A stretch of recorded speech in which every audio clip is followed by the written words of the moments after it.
Good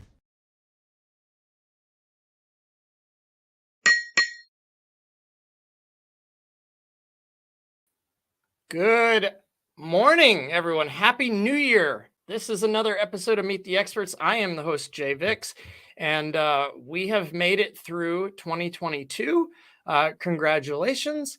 And we're starting 2023 off with a bang. We've actually got 8 episodes scheduled so far in January.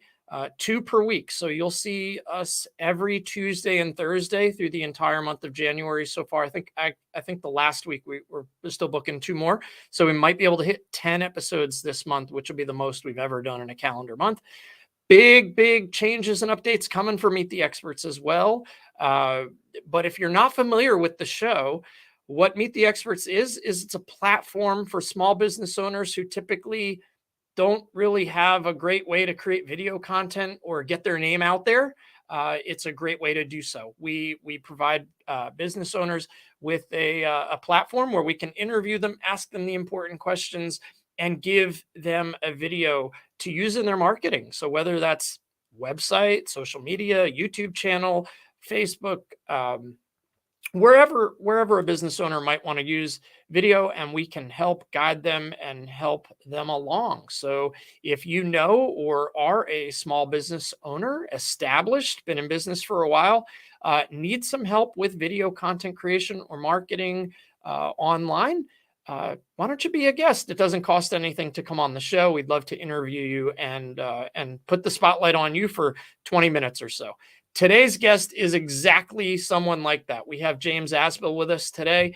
He is the owner of Ductz of Orange and Chatham County, right down the road from me in Greensboro. He's down in the Chapel Hill area, and he's going to tell you all about what Ductz does, but just a little bit more about James. He's been married to his wife, Diane, for 45 years.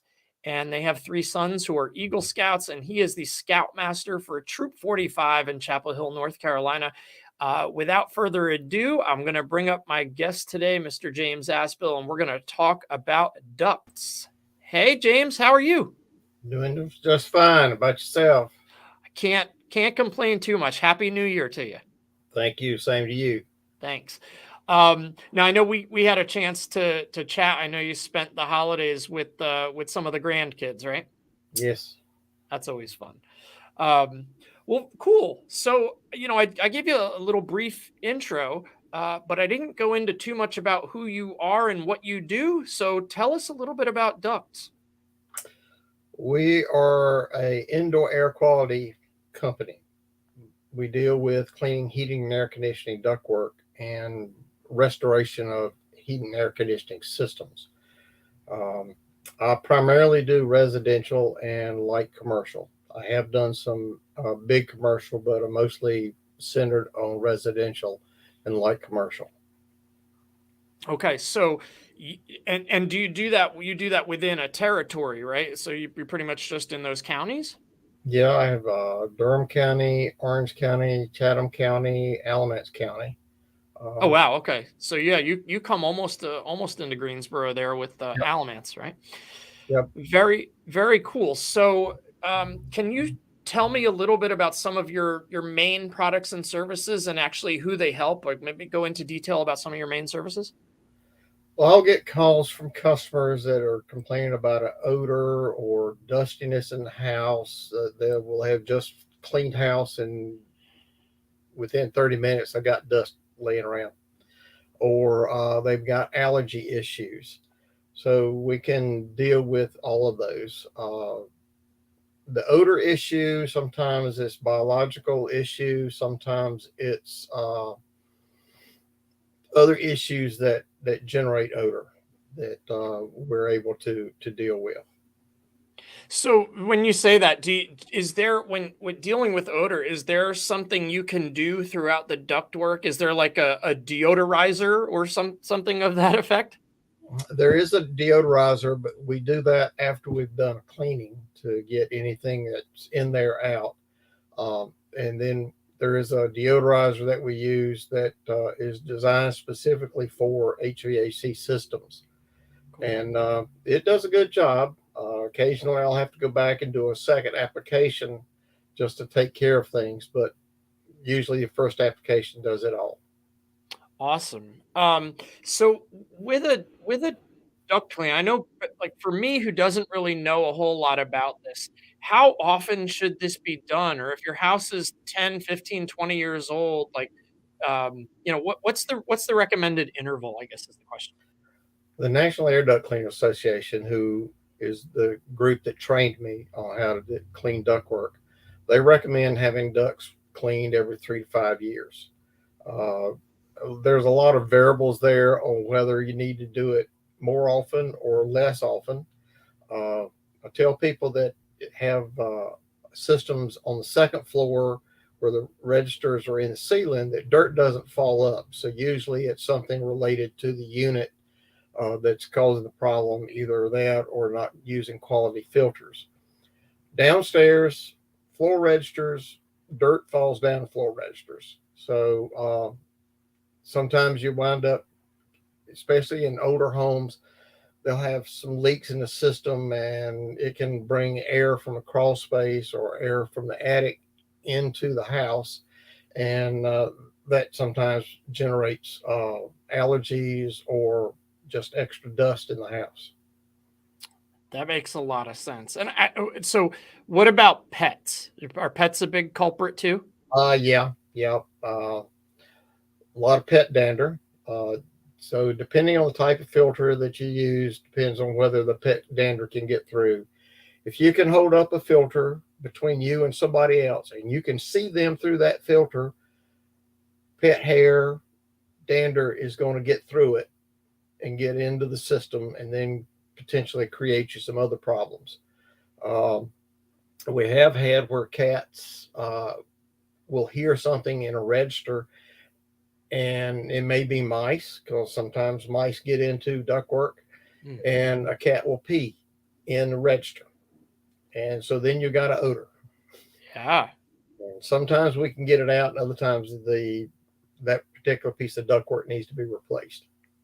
Wow. Wow. Okay. And then is that replacing that section of ductwork, is that something that you would handle as well?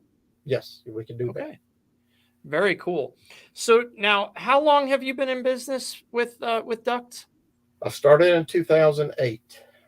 Wow. So a while now, 13, 14, almost 15 years. Wow.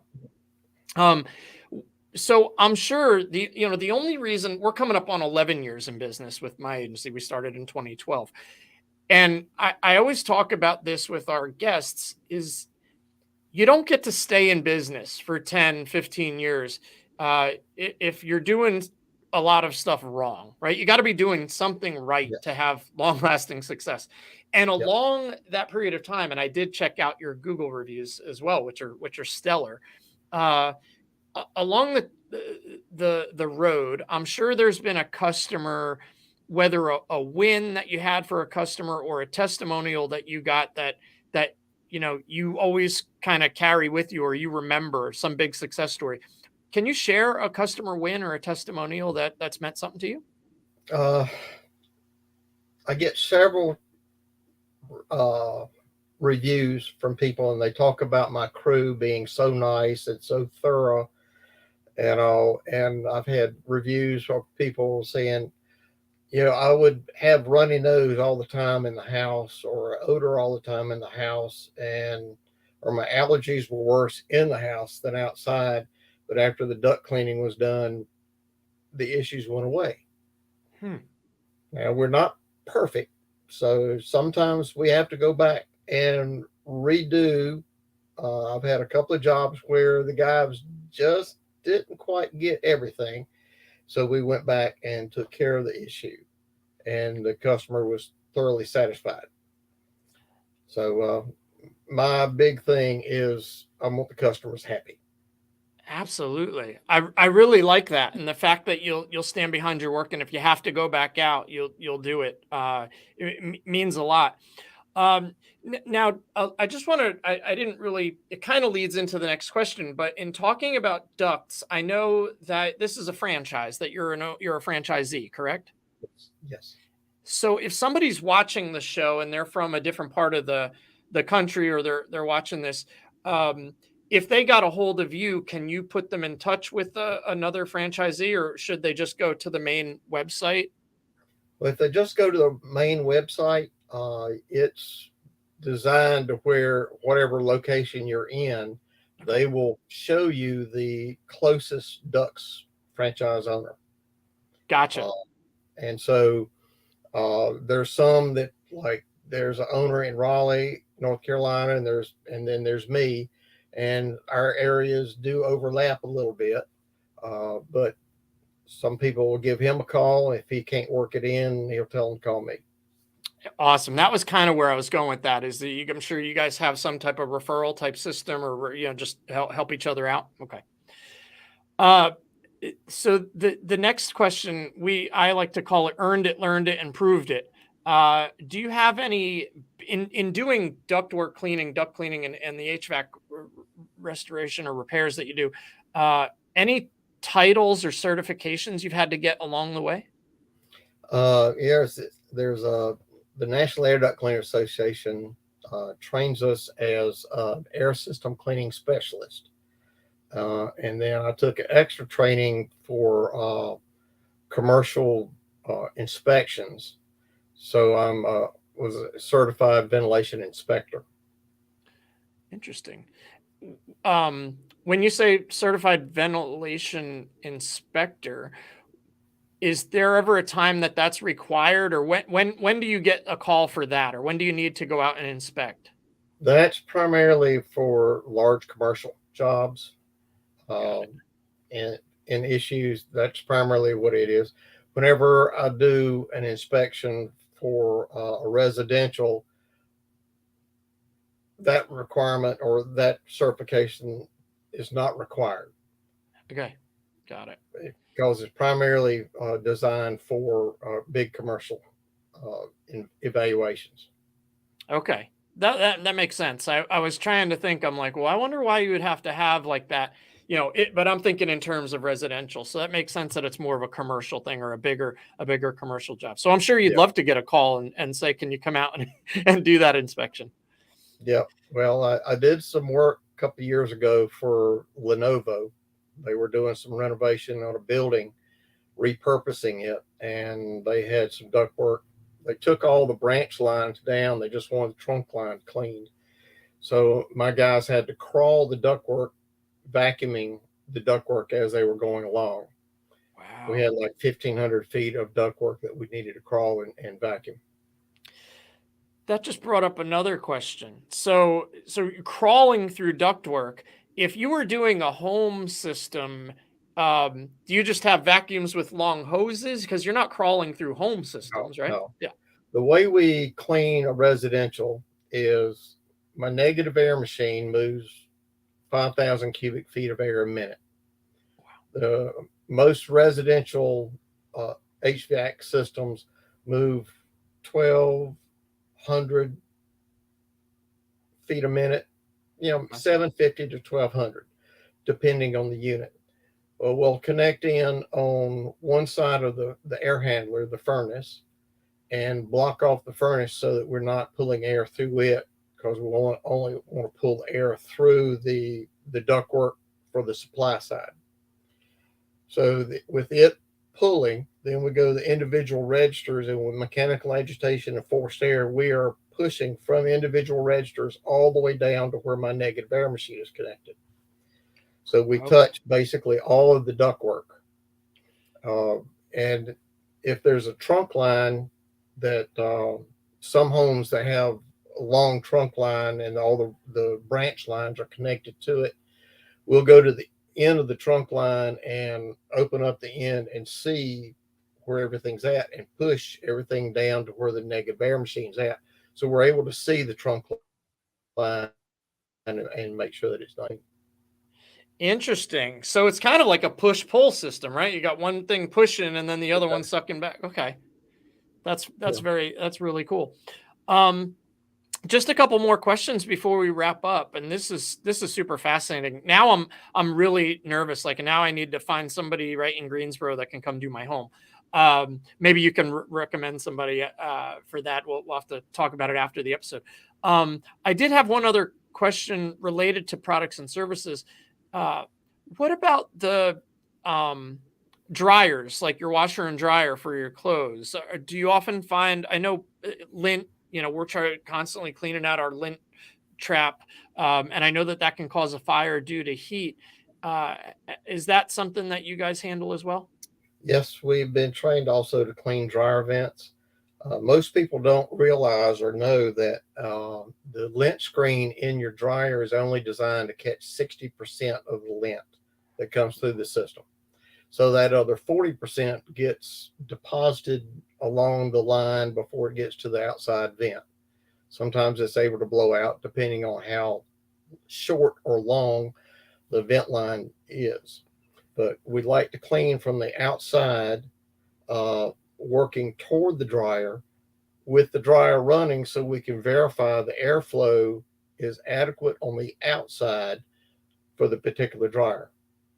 Some dryers only move 1,200 feet per minute, and others move 2,200 feet per minute. The newer ones move more air than the older models do. Interesting. And how often should that be done for, say, a residential, just like maybe a family of 4, like a typical family? Okay. The Firefighters Association recommends dryers lints be cleaned every year. But I tell my clients that it's really dependent on the number of clothes or loads of clothes that you do a week. A family of 4, maybe every year and a half. A family of 2 senior citizens, once every 2 years. Got it. Okay. That makes sense. Now, I did have a family several years ago that they had 2 girls and the husband and wife. The girls changed clothes a lot during the day. And so mom was doing lots of loads of laundry. And so she needed to have hers done every year, and sometimes even less than 12 months. Oh, wow. And again, like the length too, the length from the dryer to the outside exterior of the house, has a lot to do with it as well, right? The way they measure the length is every the length of the straight pipe, and then you're going to have what's called elbows, is where it turns like 90 degrees. Mm-hmm. One elbow is the equivalent of 5 feet of straight pipe. Oh, wow. Because it puts that much restriction on the airflow. Right. So if you've got a lot of elbows in the system, then you've got some length there. The recommended length is 24, 25 feet. Okay. Total feet in counting the number of elbows and all that. We have done some dryer vents that they've had booster fans on there because the length was so long. Booster fans do a pretty good job, but to clean it, you have to separate the booster fan out of the system so that you can clean any residue that's left inside the line. Interesting. I've never even heard of a booster fan. That's a whole different term. See, that's why we do this, right? I learn a lot, and our guests learn a lot, and then hopefully your potential customers will become customers, and they've learned a lot. So, a couple more to wrap up. And these are some of the longer ones, but these are my favorite. These 2 questions are my favorite questions that I ask. The first one is, and this could be professionally or personally. But I often find that business owners don't let customers and clients get to know a lot about them. Behind the scenes, they just see the duct cleaner guy, right? Tell us something you're thankful for. Well, I'm thankful for my family and my church activities and my scouting activities that I'm doing. Been involved in scouting for a gazillion years. All 3 of my sons got their Eagle Scout, and they're all involved in scouting in some way still. And I'm still a scoutmaster, so I guess I'm in my 26th year, I guess. Wow. Being a scoutmaster, but I lost count. But I enjoy being outside. I enjoy meeting people and talking with people and doing what I can to help them. I love that. I love that. I can tell your passion for scouting, and I'll tell you, having three Eagle Scouts, that's no small feat. I mean, it takes a lot. I'm sure they pushed each other a little bit, and held each other maybe accountable, or just didn't want to show one another up at some point, like everybody wanted to do it. But I know that's a lot of work, and it takes a long time to reach Eagle Scout. My second cousin reached Eagle Scout, and it's you got to be really committed and do it for a long time. Lots of projects too, right? Yep. Yeah. All right, one more question. We'll wrap this thing up. And this one is always makes for it's the most important question that a business owner should answer. It's the reason why so many websites have FAQ sections on their website, because customer like me, I asked you a lot of questions on this interview above and beyond what I thought I would go, but I wanted to follow up with some.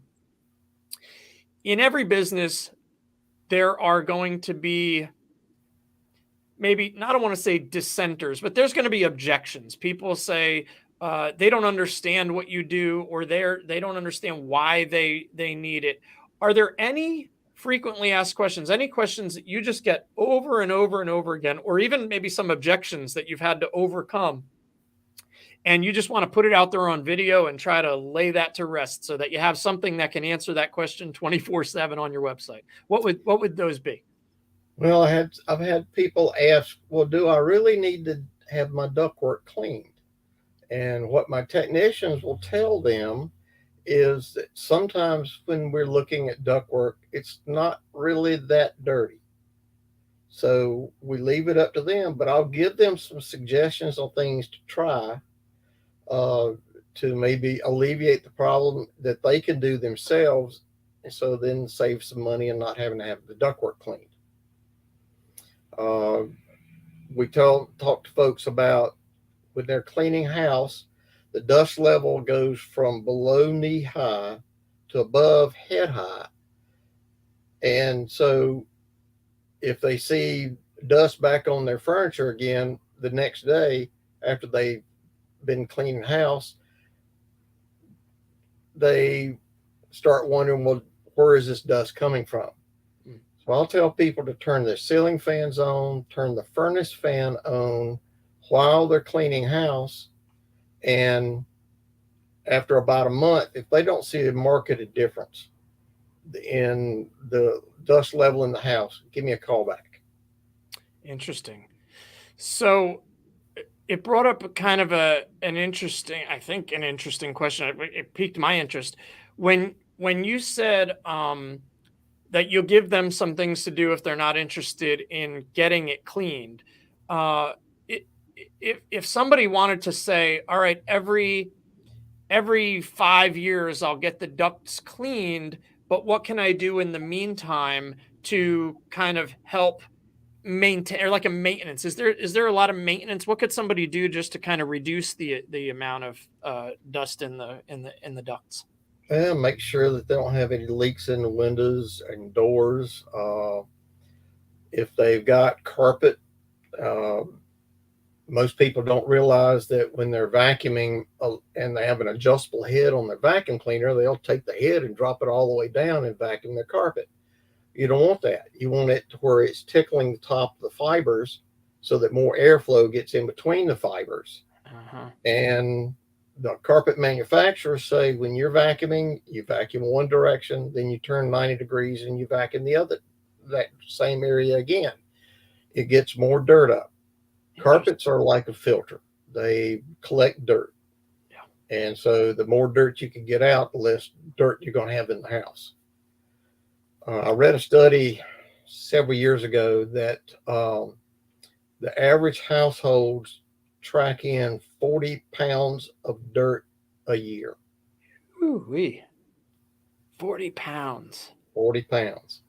So that if you want to keep from tracking in a lot of dirt, on all your entryways, put like a runner down that's enough for you to take 2 full steps.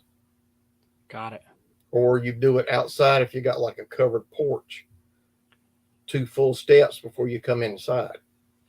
Great and tip. then shut that off on a regular basis.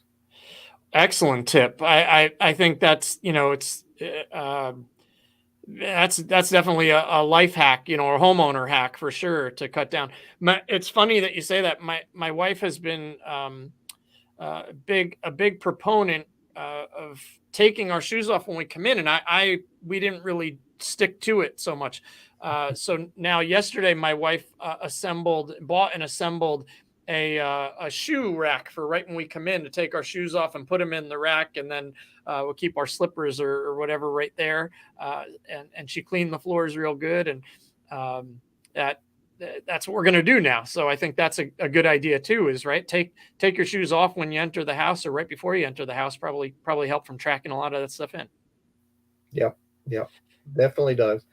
And kids will bring in a lot of dirt. And they don't scrub their feet on the mat before they walk in the door. So the younger the kids, the more dirt you have.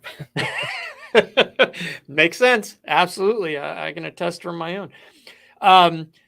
James, I really I think this was a really fun interview. I learned a lot about duct cleaning and ductwork today. So if the air you breathe makes you sneeze, give us a call and we'll help you breathe with ease. I love that saying. We've had that ticker at the bottom. Ductz with a z.com/orange-chatham-counties is directly to get them to you. But if they're in your area, the website should automatically reroute them. 919-525-3828 is the best number. Is all that correct?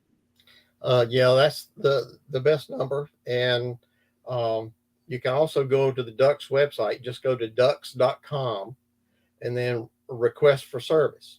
There's in the upper right-hand corner, and you can fill out the information. It'll send the email to the local or the closest Ductz franchise owner. Awesome. So what I'll do while we're finishing this episode here is I'll take out your direct just so people can see that they can go. Here we go. www.ductz.com, and then they can click on the link to request service, put in the information, and it will route them right to you or whatever Ductz franchisee is closest to them. Yes. Perfect. James, thank you so much for being a guest. Stick around backstage when I go ahead and remove you here. But thank you so much for coming on the show. It was really great. My pleasure. Thank you. Awesome. Take care. All right. I learned so much from doing these interviews. One thing I learned is I need to call somebody to come clean our ducts because my wife and I, we've never done that before. And we have 2 dogs. So I know how much hair is in the carpets. I also learning about vacuuming one way and then 90 degrees the other way, I think is really fascinating. And that kids bring in a lot of dirt, all crazy. Those tips and hacks just to keep your home a little bit more clean and keep things safe and healthy. So that was a lot of fun. If you would like to be a future guest on Meet the Experts, please visit www.meettheexpertspodcast.com. This is our brand new site. We just launched a brand new guest experience. If you go to meettheexpertspodcast.com, the landing page will still look the same, the web page. But the whole experience of being a guest is new and improved. So we're using one of our tools that we use to help our clients generate lots of leads. We're using that to do our program. And our next episode is this Thursday, and that would be January 5th. And it's going to be with my friend Ciandris of the Be Great Foundation, Ciandris Jackson. I am super excited for that episode, as I am with all of our guests. If you would like to be a guest, come on and fill out that form. The only thing we ask is that you're an established business owner or you have an e-commerce store with some products that you want to talk about. But you've got a story to tell. So come on, Meet the Experts and tell your story. Until next time, have a wonderful day. And see you soon. Take care.